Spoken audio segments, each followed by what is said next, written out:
Hello दोस्तों, आज हम जानेंगे कि पोस्ट ऑफिस के अंदर जो नॉमिनेशन है उसके क्या क्या रूल चेंज हुए हैं। और इसके अंदर जैसे फॉर एग्जांपल आप पीपीएफ में खाता खुलवाते हैं, एनएससी है, केवीपी है, एमआईएस स्कीम है, बहुत सारी स्कीम है जो कि गवर्नमेंट की स्कीम कही जाती हैं। तो उस केस के अंदर आप अगर नॉमिनेशन फाइल्स नहीं करते या फिर नॉमिनेशन फाइल करते हैं तो उसके अंदर क्या प्रोसेस रहता है, और अगर आपने क्लेम करना है, अगर किसी की डेथ हो जाती है तो उस केस में आपको क्या क्या प्रोसेस फॉलो करना पड़ेगा, उसके बारे में फुल डिस्कशन करेंगे।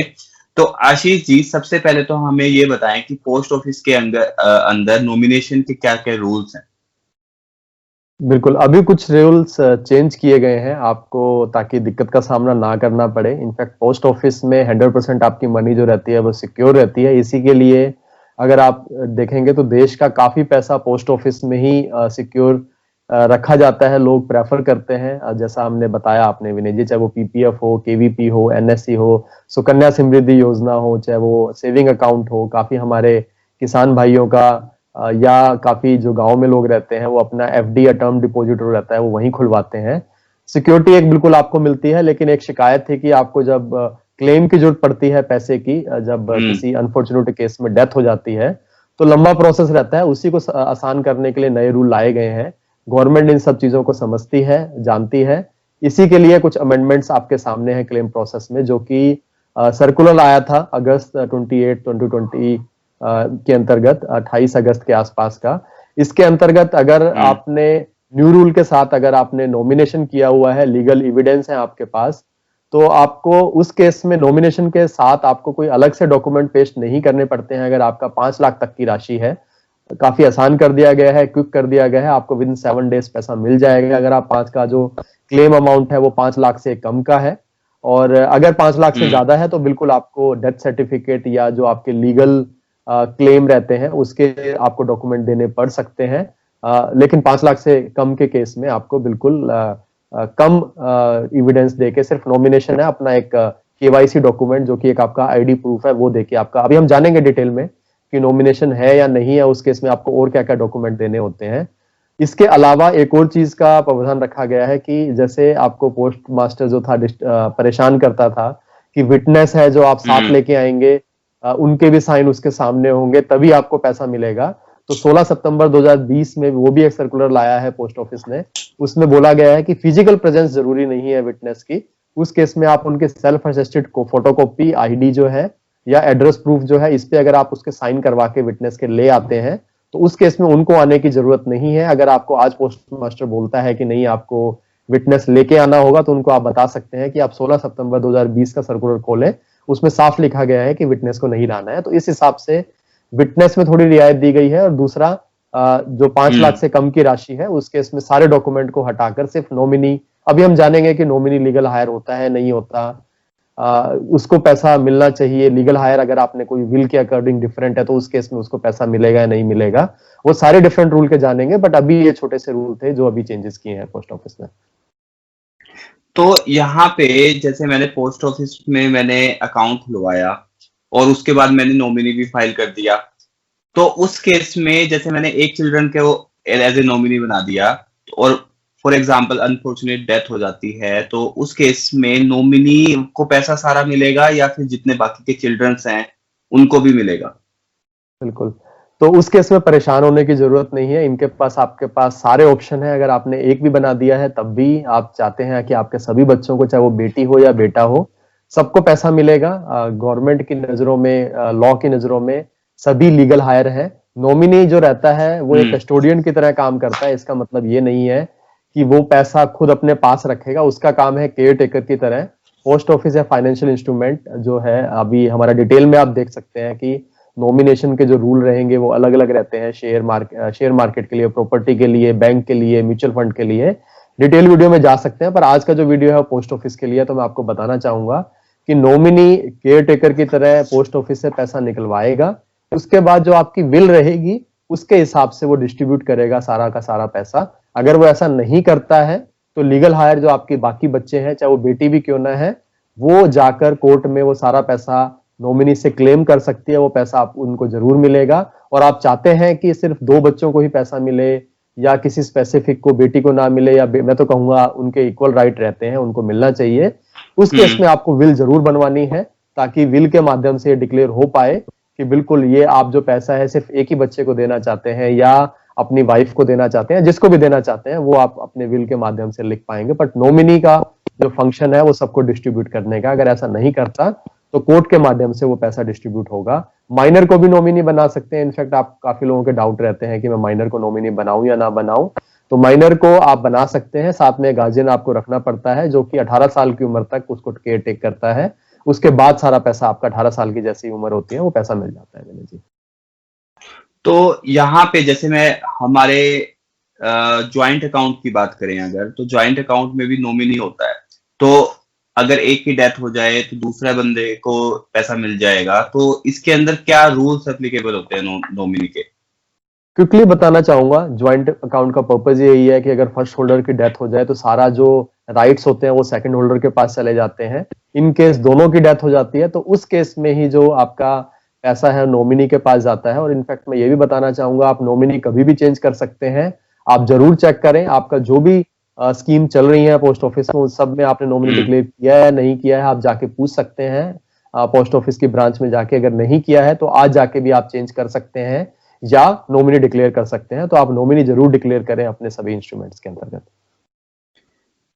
तो अब हम सबसे इंपॉर्टेंट सेक्शन में आते हैं कि अगर मैं नॉमिनी हूं और मुझे पैसा क्लेम करना है पोस्ट ऑफिस के अंदर, तो इसके अंदर मेरा क्या क्या प्रोसेस रहेगा? नॉमिनी है तो प्रोसेस आसान हो जाता है आपका। जैसे मैंने बताया 5 लाख से कम का अगर अमाउंट है तो आपको ज्यादा डॉक्यूमेंट नहीं देने हैं।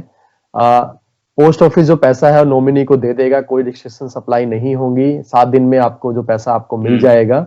और उसको एक एप्लीकेशन देनी पड़ती है पोस्ट ऑफिस के अंतर्गत, एक क्लेम फॉर्म रहता है, डेथ सर्टिफिकेट लगाना पड़ता है। जो भी डिपॉजिटर है, ओरिजिनल जिसके नाम पे अकाउंट था उसका डेथ सर्टिफिकेट लगेगा, पासबुक जो आपकी ओरिजिनल है, सर्टिफिकेट अगर आपका एनएससी का है, केवीपी का है, तो जो भी ओरिजिनल डॉक्यूमेंट्स हैं, डेथ सर्टिफिकेट, नॉमिनी का आईडी प्रूफ, एड्रेस प्रूफ और एक क्लेम फॉर्म, ये आपको भरना है। वहां पर आपको पोस्ट मास्टर को दे देना है। विटनेस के साइन आपको कराने हैं, विटनेस को आने की जरूरत नहीं है।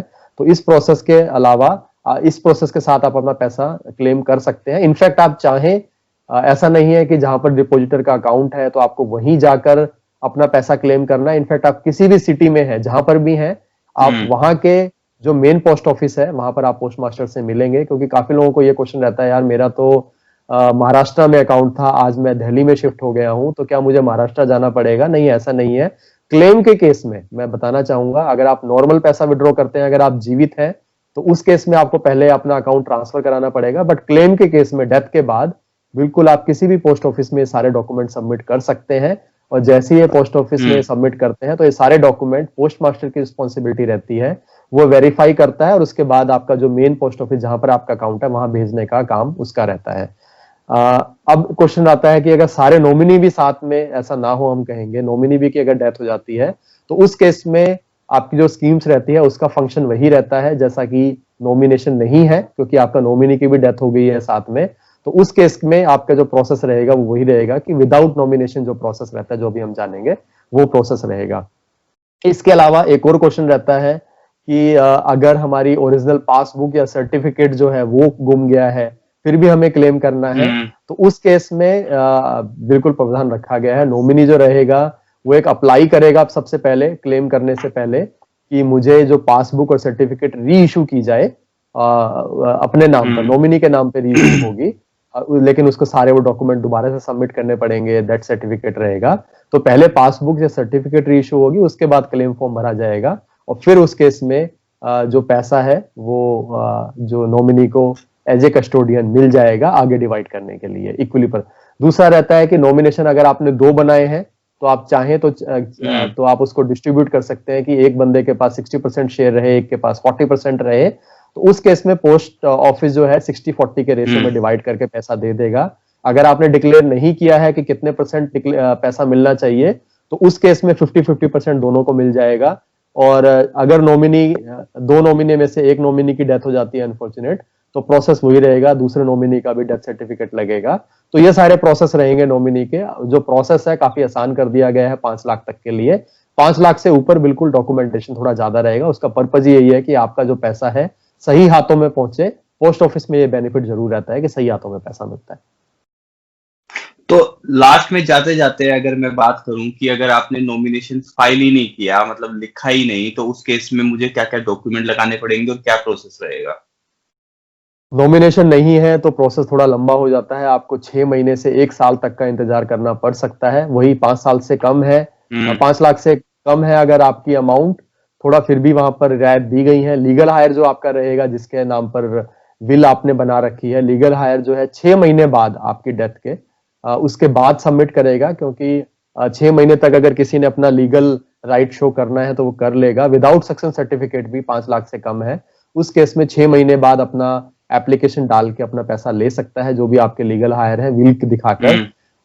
अगर आपके पास ये दोनों ही नहीं है तो बिल्कुल आपको सक्सेशन सर्टिफिकेट बनवाना पड़ता है, जो कि कोर्ट के माध्यम से बनता है। वहां पर आपको एक वकील हायर करना पड़ता है, वहां पर न्यूज में कुछ ऐड देनी पड़ती है, कोर्ट के माध्यम से आपको लीगल हायर डिक्लेयर होते हैं, वहां पर आपको पेशी भी देनी पड़ती है। तो सक्सेशन सर्टिफिकेट मैं कहूंगा आप एक वकील के माध्यम से बनवाएं। 10 से 15 हजार रुपए के आसपास का खर्चा आता है उसमें। फिर आपके पास अमाउंट चाहे कितनी भी हो, 5 लाख से कम हो या 5 लाख से ज्यादा हो, आप इमीडिएटली जैसे ही आपको सक्सेशन सर्टिफिकेट मिलता है उसके बाद तुरंत जाकर आप अपना पैसा पोस्ट ऑफिस से विड्रॉ कर सकते हैं। साथ में आपके जो प्रूफ लगेंगे वो लगभग वही रहेंगे। आपको death certificate, proof of death in original देना पड़ता है, पासबुक सर्टिफिकेट एनएससी के या केवीपी के जो भी आपके पास है वो आपको सबमिट करने पड़ते हैं। उसके अलावा एफिडेविट देना होता है, फॉर्म 13 के नाम से आपको पोस्ट ऑफिस की वेबसाइट में इजीली मिल जाएगा। लेटर ऑफ देना पड़ता है, जिसके अंतर्गत फॉर्म 14 कहलाता है। इसके अलावा बॉन्ड ऑफ इंटीमिटी भी देना पड़ता है, जो फॉर्म 15 के अंतर्गत आता है। तो फॉर्म 13, 14 एंड 15 ये एडिशनल डॉक्यूमेंट आपको सबमिट करने पड़ते हैं नॉमिनेशन अगर आपका नहीं है। बिल्कुल पैसा क्लेम होने में, वेरिफिकेशन में थोड़ा टाइम लगता है अगर नॉमिनेशन नहीं है। यहाँ पर आपको जो इंतजार ज्यादा करना पड़ सकता है विनय जी।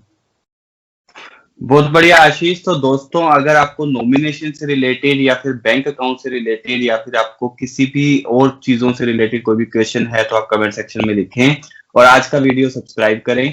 आज का वीडियो हम यहीं खत्म करते हैं। धन्यवाद।